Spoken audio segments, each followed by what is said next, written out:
let it hang, hang.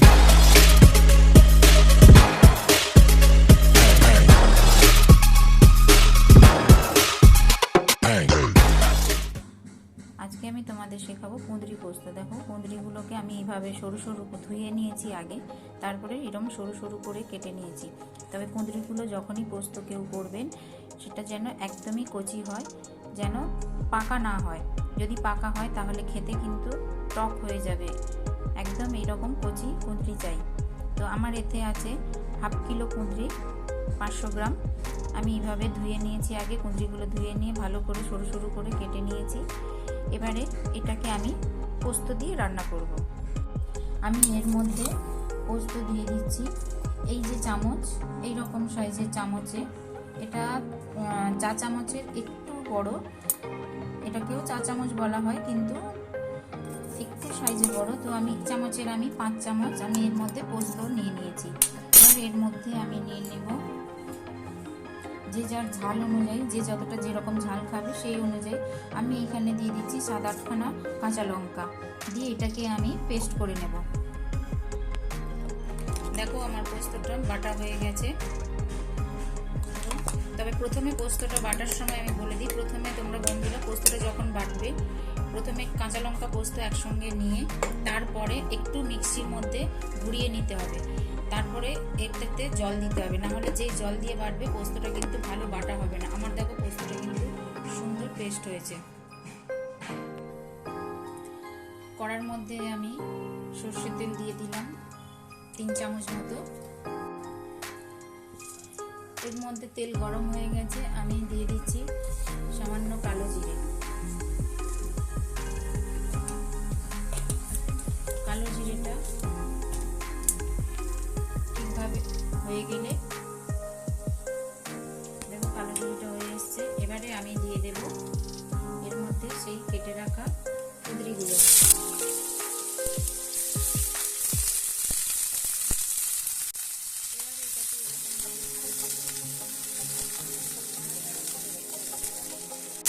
এটাকে এইভাবে ভালো করে নেড়ে চেড়ে মিশিয়ে নিতে হবে। এবং এর যে এই যে সবুজ ভাবটা, এটা যতক্ষণ না কাঁচা গন্ধ বা সবুজ ভাবটা চলে যাচ্ছে, এটা মজে গিয়ে আরও কমে যাবে, ততক্ষণ পর্যন্ত এটাকে আমি একটু গ্যাসটা মিডিয়াম আঁচে করে দেবো। দিয়ে এবারে এটাকে আস্তে আস্তে এটা হতে দেবো। আমি ঢাকা বন্ধ করে দিয়েছিলাম, এবার ঢাকাটাকে খুলে নিচ্ছি। এটাকে এরকমভাবে নেড়ে নেব। এবারে আমি এর মধ্যে দেবো সামান্য হলুদ আর নুন। নুন কিন্তু যে যার স্বাদ মতো নুন দিলাম।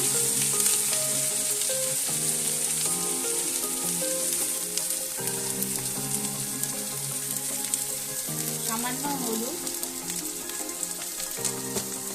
দিয়ে এবারে এটাকে আমি ভালো করে নাড়াচাড়া করবো। দেখো আস্তে আস্তে এটা কমে যাচ্ছে, সবজিটা যতটা ছিল তার থেকে কমে যাচ্ছে, এবং যতক্ষণ এটা জল ছাড়াই এটা করতে হবে।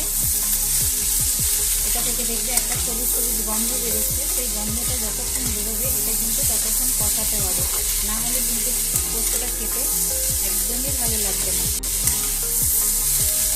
আমি এটা দিয়ে আবার আমি এটাকে ঢাকা দিয়ে দিচ্ছি, এবং গ্যাস এবারে কিন্তু আরেকটু আমি কমিয়ে দেবো। মিডিয়াম আঁচে করছিলাম, সেটা থেকে আরেকটু কমিয়ে এটাকে আস্তে আস্তে হতে দেব।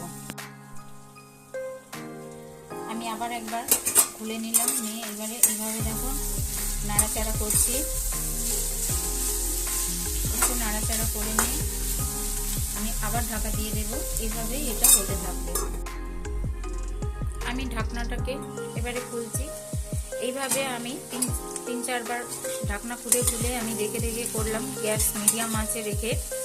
দেখো এটা পুরো একদম যেরকম কুঁদরি ভাজা হয় সেইভাবে হয়েছে। কুঁদরিগুলো দেখো আমি দেখিয়ে দিচ্ছি, সেদ্ধ হয়ে গেছে। এই দেখো পুরো সেদ্ধ হয়ে গেছে।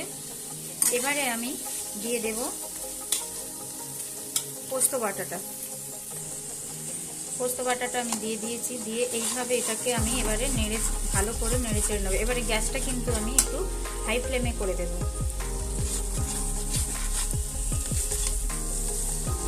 এটাকে এবারে আমি ভালো করে মিশিয়ে নেব।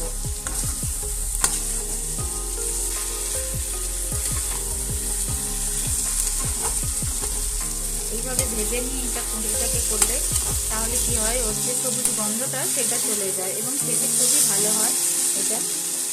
এবারে আমি এর মধ্যে দিয়ে দিচ্ছি, একটু নাড়াচাড়া করে নিয়েছি, খুব বেশি নাড়াচাড়া করবো না, পোস্তটা বেশি ভাজলে তেলা পাকিয়ে যায়, তো আমি এটা আমার এইভাবেই নাড়াচাড়া করে নিয়েছি। এবারে আমি এর মধ্যে দিয়ে দিচ্ছি, আমি পোস্তটা যে বেটেছিলাম সেই মিক্সির বাটিতে দেখো সামান্য একটু জল দিয়েছি, এই জলটা আমি দেবো, না হলে এটা ফেলা যাবে। তো এইটা দিয়ে দেখো আমার কতটা জল দিয়েছি, একদম মিশে গেল।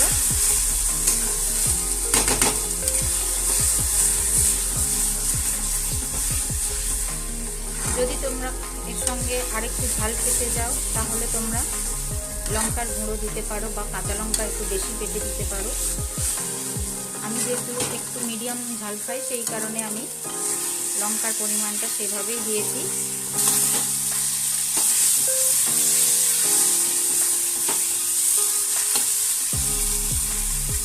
ব্যাস রেডি হয়ে গেছে আমার কুঁদরি পোস্ত। কেমন লাগলো বন্ধুরা কমেন্ট করে জানাবে, লাইক শেয়ার করতে ভুলবে না। যারা এখনো পর্যন্ত আমার চ্যানেলটাকে সাবস্ক্রাইব করোনি তারা আমার চ্যানেলটাকে সাবস্ক্রাইব করো প্লিজ। এটা এবারে আমি গ্যাস বন্ধ করে দিয়ে আমি নামিয়ে নিচ্ছি। দেখো বন্ধুরা কুঁদরি পোস্ত আমার রেডি। Tata bye.